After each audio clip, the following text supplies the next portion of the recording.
আজি কোচ ৰাজবংশী জনগোষ্ঠীটো আমাৰ ভূমিপুত্ৰসকল যিসকলৰ ইতিহাস আছে, আজি সেইসকল ভূমিপুত্ৰ আজি লাঞ্ছিত বঞ্চিত আমাৰ ভূমিতে আমি বঞ্চিত হ'ব লগা হৈছে।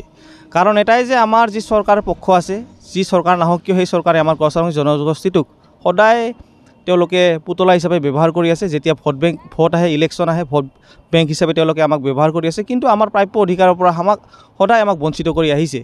সহজ সৰল কোচ ৰাজবংশী জনগোষ্ঠীটোক ভোট বেংকৰ জৰিয়তে বিভিন্ন ধৰণৰ সৰু সৰু আঁচনিৰ প্ৰলোভন দি তেওঁলোকে আমাৰ মানে জনগোষ্ঠীটোক মানে গিনপি সজাই আহিছে। এই ক্ষেত্ৰত যিয়ে চৰকাৰ নাহক কিয় কেন্দ্ৰত আজি বিজেপি চৰকাৰ আছে, আমাৰ অসমত ৰাজ্য চৰকাৰ বিজেপি নেতাধীন চৰকাৰ আছে। কিন্তু যেতিয়া 2014 চনৰ 19 এপ্ৰিল তাৰিখে ভাৰতৰ প্ৰধানমন্ত্ৰী নৰেন্দ্ৰ মোদী ডাঙৰীয়া কাকৈজানাৰ সেই ঘোষণা কৰি গৈছিল, যদি কেন্দ্ৰত মানে বিজেপি চৰকাৰ হয়, অসমত যদি বিজেপি চৰকাৰ হয়, তেতিয়াহ'লে কোচ ৰাজবংশীসকলৰ যিকোনো সমস্যা 6 মাহৰ ভিতৰত কিন্তু সমাধান কৰিব। কিন্তু আজি চাওক আপোনালোকে তেওঁলোকৰ 2-3টা কাৰ্যকাল উকলি গ'ল, কিন্তু আজিলৈকে তেওঁলোকে কোচ ৰাজবংশীসকলৰ মানে যি সমস্যা সামান্য জনজাতিকৰণ আৰু আমাৰ পৃথক ৰাজ্য ক্ষমতাবোৰৰ সমস্যাবিলাক কিন্তু সমাধান নকৰিলে।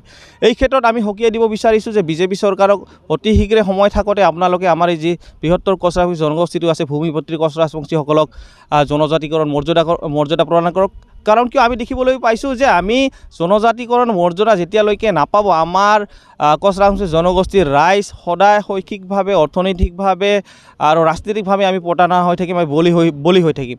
আমি যি আত্মসন্মানেৰে আমি জীয়াই থাকিব বিচাৰিছোঁ। সেইকাৰণে আমাৰ এই কোচ ৰাজবংশীসকলৰ দীৰ্ঘদিনীয়া আন্দোলনৰ দাবী জনজাতিকৰণ অতি সোনকালে মানে আমাৰ যি চৰকাৰ আছে তেওঁলোকে আমাক প্ৰদান কৰক। অতি সোনকালে আমাৰ যি অসম চৰকাৰ আছে তেওঁলোকে কেন্দ্ৰত যিহেতু শীতকালীন অধিৱেশন চলি আছে, এই শীতকালীন অধিৱেশনত তেওঁলোকে প্ৰতিবেদন পাছ কৰি শীতকালীন অধিৱেশনত এই আমাৰ মানে সদনত এই মানে কোচ ৰাজবংশীসকলৰ জনজাতিকৰণ আৰু পৃথক ৰাজ্যৰ বিলখন উত্থাপন কৰি কোচ ৰাজবংশীসকলক জনজাতিকৰণ কৰিবৰ কাৰণে মই তেওঁলোকক আহ্বান জনাইছোঁ।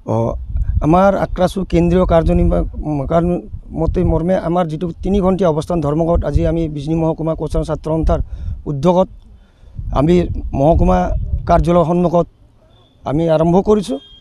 আৰু যিয়ে নহওক আমাৰ কাৰ্যসূচীটোৰ কাৰণটো হ'ল কি, আজি চাওক যুগ ধৰি আমি কোচ ৰাজবংশী আক্ৰাছুৱে কমতাপুৰ আৰু জনজাতিকৰণৰ ক্ষেত্ৰত আমি আন্দোলন কৰি আহিছোঁ। বছৰে বছৰে কাৰ্যসূচী লৈছোঁ। কাৰ্যসূচীৰ কোনো তেওঁলোকে চৰকাৰখনে কোনো ধৰণৰ আমাৰ গুৰুত্ব দিয়া নাই। আমাৰ যিবিলাক দাবীবিলাক পূৰণ কৰোঁ তেওঁলোকে সক্ষম হোৱা নাই। যিখন চৰকাৰে আহিছে তেওঁলোকে আমাক ঠগিছে। বিজেপি চৰকাৰখনৰ সেই একেটাই নীতি আদৰ্শ লৈছে। যিয়ে নহওক আমি এই আপোনালোকৰ প্ৰেছ মিটৰ জৰিয়তে চৰকাৰখনক জনাব বিচাৰিছোঁ যাতে আমি এই ধৰ্মঘট কাৰ্যসূচীৰ পিছত যদি তেওঁলোকে আমাৰ কোনো ধৰণৰ আন্দোলনৰ যিটো আমাৰ জনজাতিকৰণ বা কমতাপুৰ ক্ষেত্ৰত তেওঁলোকে মাত নামাতে বা তেওঁলোকক কাম আমাক নিদিয়ে, তেতিয়াহ'লে কিন্তু আমি ইয়াতকৈ ভয়াৱহ জংগী আন্দোলন কৰিবলৈ বাধ্য হ'ম।